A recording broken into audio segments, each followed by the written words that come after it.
Testing hypothesis about piece of multinomial distribution, यानी हम यहाँ पर हाइपोथेसिस की टेस्टिंग करेंगे प्रोबेबिलिटीज़ के हवाले से। पीस मीन प्रोबेबिलिटीज़ के हवाले से जो कि मल्टीनोमियल डिस्ट्रीब्यूशन की हैं।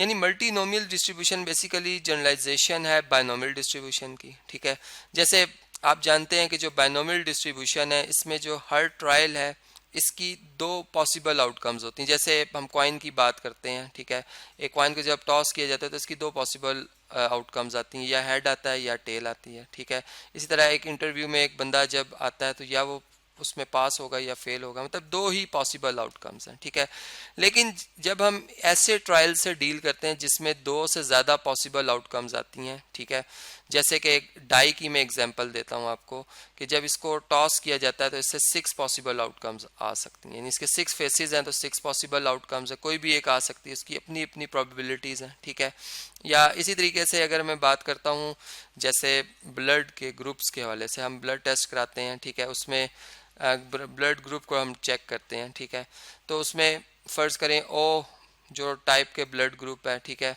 इसकी प्रोबेबिलिटी जो है हमने एक सर्वे के बाद यानी एक रिपोर्ट तैयार कर ली कि ओ जो है ग्रुप आने की जो प्रोबेबिलिटी है वो 0.44 या 44% आप समझ सकते हैं। एक ग्रुप आने की जो प्रोबेबिलिटी है, अब इसमें ए पॉजिटिव नेगेटिव दोनों की मैं बात कर रहा हूँ, सो हम ये कर रहे हैं। ठीक है, ये 42% है, बी के आने की 10% है और ए बी ग्रुप आने की प्रोबेबिलिटी 4% है। ठीक है, तो ये मतलब जब हमें इस तरह से प्रोबेबिलिटीज़ गिवन होती हैं, और अब हम जब मल्टीनोमियल जब डिस्ट्रीब्यूशन समझ चुके हैं तो अब हम जब प्रोबेबिलिटीज़ को चेक करते हैं कि ये आया कि जो हमने ये प्रोबेबिलिटीज़ ली हैं, ठीक है, इसका एक हाइपोथेसिस बनाते हैं और इसमें असूम करते हैं, मतलब ये नल हाइपोथेसिस ये बनाते हैं कि ये प्रोबेबिलिटीज़ जो है जो हमने ली हैं ये जिस तरह से हैं ये ऐसी ही हैं। ठीक है, इनके बराबर इनकी प्रोबेबिलिटीज़ हैं इन इवेंट्स की, और फिर इसमें अल्टरनेटिव हाइपोथेसिस ये लेते हैं कि ये बराबर नहीं है, और फिर इसके ऊपर टेस्ट स्टैटिस्टिक लगाते हुए हम मतलब चेक करते हैं कि आया कि हमारा नल हाइपोथेसिस एक्सेप्ट किया जाएगा या ऐसे हम रिजेक्ट करेंगे। ठीक है, यानी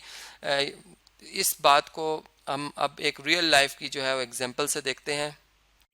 जी, एग्जांपल ये है कि in a genetic experiment involving the crossing of two types of peas, यानी मटर के जो है समझ सकते हैं इनको दो टाइप्स को आपस में मतलब इस तरह से उनकी एक न्यू प्रोडक्शन ली गई है। ठीक है, जिसमें जो Mendel observed 315 round and yellow, ठीक है, 108 round and green, 101 angular and yellow and 32 angular and green seeds from the plants, but his theory यानी मेंडल जो थे उनकी ये जो थ्योरी है of heredity called for a ratio, ये जो रेशो मैंने यहाँ लिए 9:3:3:3:1।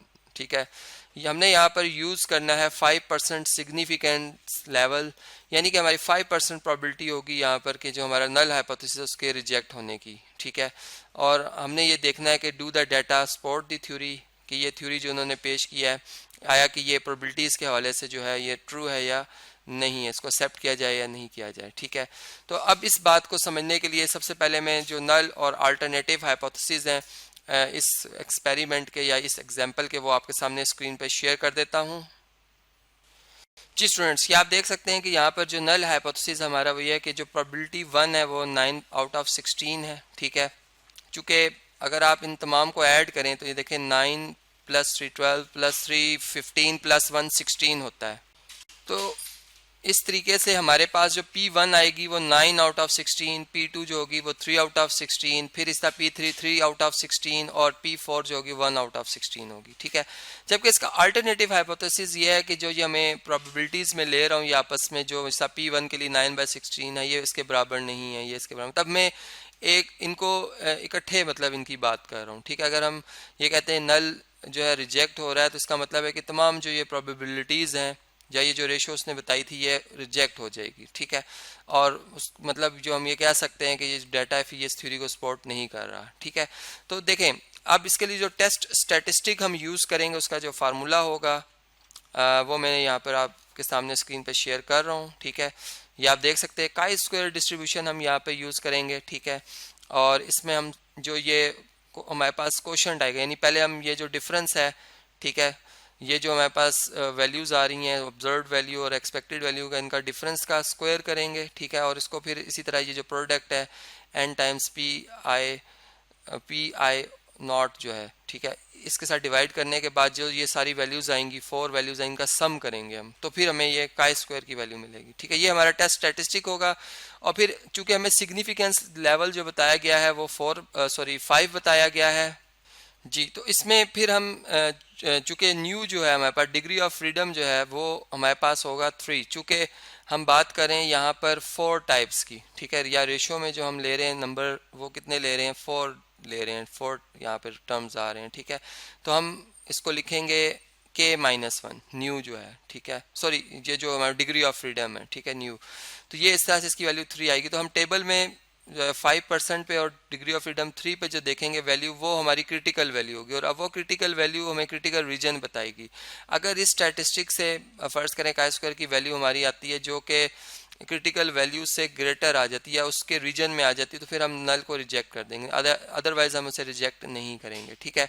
तो अभी इसकी कैलकुलेशन करते हैं। काई स्क्वायर की फार्मूला आपके सामने है। इसमें जो जो अननोन्स हैं इसके लिए मैंने एक टेबल कंस्ट्रक्ट कर रखा है और उसकी जो कैलकुलेशन है वो भी आपके सामने मैं स्क्रीन पे आप शेयर कर देता हूँ जी। आप देख सकते हैं कि जो हमारे पास n टाइम्स p1 नॉट है, p2 नॉट है, इसी तरह n टाइम्स p3 नॉट और p4 नॉट, ये इनके आगे मैंने इनकी जो कैटेगरी वो भी बता दी है और इनकी कैलकुलेशन जो है वो भी बता दी है आपको, ठीक है। यानी जो हमारे पास एक्सपेक्टेड वैल्यू है वो मैंने आपको बता दी कैलकुलेट करके, क्योंकि इनकी प्रॉबिलिटीज़ ये हैं, ठीक है। और जो हमारे पास बल्कि हम यूँ कह सकते हैं कि ये जो हमारे पास वैल्यूज़ आई हैं, ठीक है, ये जैसे, ठीक है, ये बेसिकली इनकी हमने एक्सपेक्टेड वैल्यू निकाली है 312.75, ठीक है। जबकि यहाँ पे अगर आप देखें तो हमारे पास जो 556 है ये हमारे पास टोटल बनता है, ठीक है। मतलब जो अगर आप यहाँ पर देखें ये जो हमें नंबर्स बताए गए थे, ठीक है, कि 315 round and yellow, 108 round and green है, 101 angular and yellow and 32 angular and green है, ये तमाम अगर ऐड करें तो 556 बनता है, ठीक है। तो इस तरह से हर एक को उसकी जब प्रोबेबिलिटी से मल्टीप्लाई किया गया तो ये उसकी एक्सपेक्टेड वैल्यू आ गई है, ठीक है। अब मैं आपसे वो चार्ट शेयर कर लेता हूँ जो कि मैंने यहाँ पर कंस्ट्रक्ट किया हुआ है जी। आप देख सकते हैं इसमें, ठीक है, कि सेल 1 जो है उसकी तादाद जो है वो 315, इसी तरह जो भी मैं आपको बताया था, टोटल 556 बनता है। जबकि इनको इनकी प्रोबेबिलिटी से मल्टीप्लाई करने के बाद सम फिर 556 बनता है। और इन दोनों वैल्यूज़ का जो डिफरेंस है वो ये है और इनके डिफरेंस का स्क्वायर मैंने यहाँ पे कैलकुलेट कर रखा है, ठीक है। और फार्मूला में चूँकि इसको हम n times P I not से डिवाइड करेंगे, ठीक है, NIPI0 ये वैल्यू जो है, ठीक है। तो इस मतलब इनको डिवाइड करने के बाद जो आंसर आ रहा है वो आपके सामने है 0.016 है, 0.135, 0.101, 0.218, 0.47, ठीक है। अब इन वैल्यूज़ ये 0.47 बेसिकली इनका टोटल है, सबसे लास्ट में जो मैंने लिखा है यहाँ पे टोटल है, ठीक है। चूँकि मैंने कहा था इनको डिवाइड करने के बाद हम इनका टोटल करेंगे, ठीक है। तो वो हमने यहाँ पर कर लिया है और वो हमारे पास जो है वो 0.47 आ रहा है जी स्टूडेंट्स। तो आप देख सकते हैं कि काई स्क्वायर की वैल्यू जो आई है हमारे पास टेस्ट स्टैटिस्टिक से वो आई है 0.470, ठीक है। और जो हमारी काई स्क्वायर की वैल्यू अगर आप टेबल में देखते हैं काई स्क्वायर डिस्ट्रीब्यूशन के टेबल में, ठीक है, इससे पिछले वीडियो में टेबल अवेलेबल है, आप उसमें भी से भी देख सकते हैं। आप सिग्निफिकेंस लेवल रखेंगे 0.05 और 3 के डिफरेंस मतलब सॉरी जो 3 का डिग्री ऑफ फ्रीडम है इसमें आप देखेंगे इस कॉलम में, ठीक है।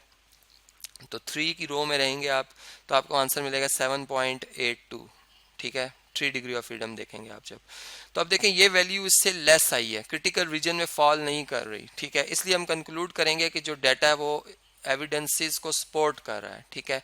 या हम ये कह सकते हैं कि सफिशिएंट एविडेंस मौजूद है to conclude that the data support the hypothesis, ठीक है। तो इस तरीके से जो हमारा ये प्रॉब्लम था, ठीक है, जो कि कार्ल पियर्सन ने जो ये हमें फार्मूला बताया था इसकी मदद से हमने इसको यूज़ किया और फिर जो ये हमारे पास जो प्रोबेबिलिटीज़ थी, ठीक है, hypothesis about piece of multinomial distribution, ये हमने यहाँ पर मुकम्मल कर लिया।